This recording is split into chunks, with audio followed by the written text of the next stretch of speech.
வேதம் வாசிப்போம். தினம் ஒரு அதிகாரம். புதிய ஏற்பாடு. லூக்கா எழுதின சுவிசேஷம். அதிகாரம் 6. பஸ்கா பண்டிகையின் 2ஆம் நாளைக்கு பின் வந்த முதலாம் ஓய்வு நாளிலே அவர் பயிர் வழியே நடந்து போகையில் அவருடைய சீஷர்கள் கதிர்களை கொய்து கைகளினால் நிமிட்டி தின்றார்கள். பரிசேயரில் சிலர் அவர்களை நோக்கி, ஓய்வு நாளில் செய்யத்தகாததை நீங்கள் ஏன் செய்கிறீர்கள் என்று கேட்டார்கள். இயேசு அவர்களுக்கு பிரதியுத்தரமாக, தாவீதும் அவனோடிருந்தவர்களும் பசியாயிருந்தபோது செய்ததை நீங்கள் வாசிக்கவில்லையா? அவன் தேவனுடைய வீட்டில் பிரவேசித்து ஆசாரியர் மாத்திரமே தவிர வேறொருவரும் புசிக்கத்தகாத தேவசமூகத்து அப்பங்களை கேட்டு வாங்கி தான் புசித்ததுமன்றி தன்னுடனே கூட இருந்தவர்களுக்கும் கொடுத்தானே என்று சொன்னார். மேலும் மனுஷகுமாரன் ஓய்வு நாளுக்கும் ஆண்டவராயிருக்கிறார் என்றார். வேறொரு ஓய்வு நாளிலே அவர் ஜெப ஆலயத்தில் பிரவேசித்து உபதேசித்தார். அங்கே சூம்பின வலதுகையுடைய ஒரு மனுஷன் இருந்தான். அப்பொழுது வேதபாரகரும் பரிசேயரும் அவரிடத்தில் குற்றம் பிடிக்கும்படி ஓய்வு நாளில் சொஸ்தமாக்குவாரோ என்று அவர் மேல் நோக்கமாயிருந்தார்கள். அவர்களுடைய சிந்தனைகளை அவர் அறிந்து சூம்பின கையையுடைய மனுஷனை நோக்கி, நீ எழுந்து நடுமே நில் என்றார். அவன் எழுந்து நின்றான். அப்பொழுது இயேசு அவர்களை நோக்கி, நான் உங்களிடத்தில் ஒன்று கேட்கிறேன். ஓய்வு நாட்களில் நன்மை செய்வதோ தீமை செய்வதோ, ஜீவனை காப்பதோ அழிப்பதோ எது நியாயம் என்று கேட்டு அவர்கள் எல்லாரையும் சுற்றி பார்த்து அந்த மனுஷனை நோக்கி, உன் கையை நீட்டு என்றார். அப்படியே அவன் தன் கையை நீட்டினான். உடனே அவன் கை மறுகையைப் போல சுஸ்தமாயிற்று. அவர்களோ மூர்க்க வெறிகொண்டு இயேசுவை என்ன செய்யலாம் என்று ஒருவரோடொருவர் ஆலோசித்தார்கள். அந்நாட்களிலே அவர் ஜெபம் பண்ணும்படி ஒரு மலையின் மேல் ஏறி இரா முழுதும் தேவனை நோக்கி ஜெபம் பண்ணிக் கொண்டிருந்தார். பொழுது விடிந்தபோது அவர் தம்முடைய சீஷர்களை வரவழைத்து அவர்களில் 12 பேரை தெரிந்து கொண்டு அவர்களுக்கு அப்போஸ்தலர் என்று பெயரிட்டார்.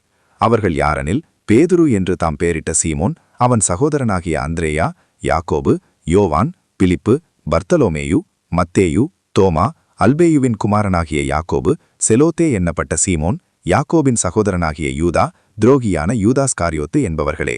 பின்பு அவர் அவர்களுடனே கூட இறங்கி சமனான ஒரு இடத்தில் நின்றார். அங்கே அவருடைய சீஷரில் அநேகம் பேரும் அவருடைய உபதேசத்தை கேட்கும்படிக்கும் தங்கள் வியாதிகளில் நின்று குணமாக்கப்படும்படிக்கும் யூதேயா தேசத்து திசைகள் யாவற்றிலிருந்தும் எருசலேம் நகரத்திலிருந்தும் தீரு சீதோன் பட்டணங்கள் இருக்கிற கடலோரத்திலிருந்தும் வந்தவர்களாகிய திரளான ஜனங்களும் இருந்தார்கள். அசுத்த ஆவிகளால் வாதிக்கப்பட்டவர்களும் வந்து ஆரோக்கியம் அடைந்தார்கள். அவரிடத்திலிருந்து வல்லமை புறப்பட்டு எல்லாரையும் குணமாக்கினபடியினாலே ஜனங்கள் யாவரும் அவரை தொடும்படிக்கு வகை தேடினார்கள். அப்பொழுது அவர் தம்முடைய சீஷர்களை நோக்கி பார்த்து, தரித்திரராகிய நீங்கள் பாக்கியவான்கள், தேவனுடைய ராஜ்யம் உங்களுடையது. இப்பொழுது பசியாயிருக்கிற நீங்கள் பாக்கியவான்கள், திருப்தி அடைவீர்கள். இப்பொழுது அழுகிற நீங்கள் பாக்கியவான்கள், இனி நகைப்பீர்கள்.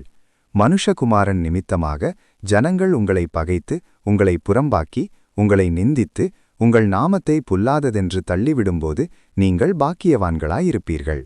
அந்நாளிலே நீங்கள் சந்தோஷப்பட்டு களிகூறுங்கள். பரலோகத்தில் உங்கள் பலன் மிகுதியாயிருக்கும். அவர்களுடைய பிதாக்கள் தீர்க்கதரிசிகளுக்கும் அப்படியே செய்தார்கள். ஐஸ்வரியவான்களாகிய உங்களுக்கு ஐயோ, உங்கள் ஆறுதலை நீங்கள் அடைந்து தீர்ந்தது. திருப்தியுள்ளவர்களாகிய உங்களுக்கு ஐயோ, பசியாயிருப்பீர்கள். இப்பொழுது நகைக்கிற உங்களுக்கு ஐயோ, இனி துக்கப்பட்டு அழுவீர்கள்.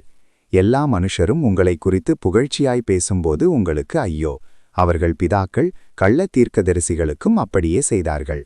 எனக்கு செவி கொடுக்கிற உங்களுக்கு நான் சொல்லுகிறேன், உங்கள் சத்துருக்களை சிநேகியுங்கள், உங்களை பகைக்கிறவர்களுக்கு நன்மை செய்யுங்கள், உங்களை சபிக்கிறவர்களை ஆசீர்வதியுங்கள், உங்களை நிந்திக்கிறவர்களுக்காக ஜெபம் பண்ணுங்கள். உன்னை ஒரு கன்னத்தில் அறைகிறவனுக்கு மறு கன்னத்தையும் கொடு.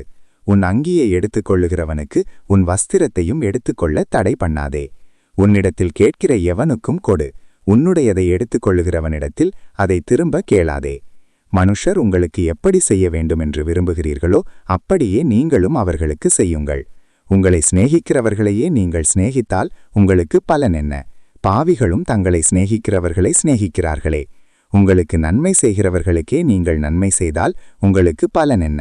பாவிகளும் அப்படி செய்கிறார்களே. திரும்ப கொடுப்பார்கள் என்று நம்பி நீங்கள் கடன் கொடுத்தால் உங்களுக்கு பலன் என்ன?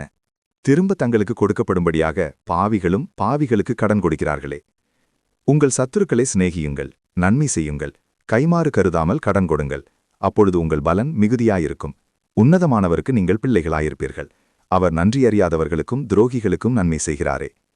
ஆகையால் உங்கள் பிதா இரக்கமுள்ளவராயிருக்கிறது போல நீங்களும் இரக்கமுள்ளவர்களாயிருங்கள். மற்றவர்களை குற்றவாளிகள் என்று தீர்க்காதிருங்கள், அப்பொழுது நீங்களும் குற்றவாளிகள் என்று தீர்க்கப்படாதிருப்பீர்கள். மற்றவர்களை ஆக்கினைக்குள்ளாகும்படி தீர்க்காதிருங்கள், அப்பொழுது நீங்களும் ஆக்கினைக்குள்ளாக தீர்க்கப்படாதிருப்பீர்கள். விடுதலை பண்ணுங்கள், அப்பொழுது நீங்களும் விடுதலை பண்ணப்படுவீர்கள். கொடுங்கள், அப்பொழுது உங்களுக்கும் கொடுக்கப்படும். அமுக்கி குலுக்கி சரிந்து விழும்படி நன்றாய் அளந்து உங்கள் மடியிலே போடுவார்கள்.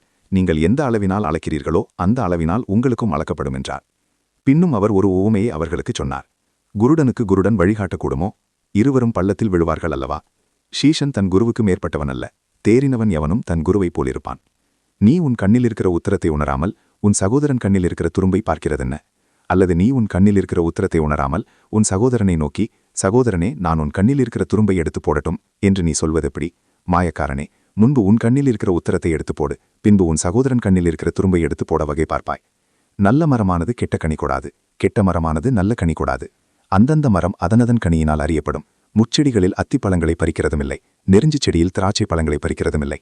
நல்ல மனுஷன் தன் இருதயமாகிய நல்ல பொக்கிஷத்திலிருந்து நல்லதை எடுத்து காட்டுகிறான். பொல்லாத மனுஷன் தன் இருதயமாகிய பொல்லாத பொக்கிஷத்திலிருந்து பொல்லாததை எடுத்து காட்டுகிறான். இருதயத்தின் நிறைவினால் அவனவன் வாய் பேசும். என்னை ஆண்டவரே ஆண்டவரே என்று நீங்கள் சொல்லியும் நான் சொல்லுகிறபடி நீங்கள் செய்யாமல் போகிறதென்ன? என்னிடத்தில் வந்து என் வார்த்தைகளை கேட்டு அவைகளின்படி செய்கிறவன் யாருக்கு ஒப்பாயிருக்கிறான் என்று உங்களுக்கு காண்பிப்பேன். ஆழமாய் தோண்டி கற்பாறையின் மேல் அஸ்திபாரம் போட்டு வீடு கட்டுகிற மனுஷனுக்கு ஒப்பாயிருக்கிறான். பெருவெள்ளம் வந்து நீரோட்டம் அந்த வீட்டின் மேல் மோதியும் அதை அசைக்கக்கூடாமல் போயிற்று. ஏனென்றால் அது கன்மலையின் மேல் அஸ்திபாரம் போடப்பட்டிருந்தது. என் வார்த்தைகளை கேட்டும் அவைகளின்படி செய்யாதவனோ அஸ்திபாரம் இல்லாமல் மண்ணின் மேல் வீடு கட்டினவனுக்கு ஒப்பாயிருக்கிறான். நீரோட்டம் அதன் மேல் மோதினவுடனே அது விழுந்தது, விழுந்து முழுவதும் அழிந்தது என்றார். ஆமேன். கர்த்தருடைய ஆசீர்வாதம் உங்கள் மேல் இருப்பதாக. ஆமேன்.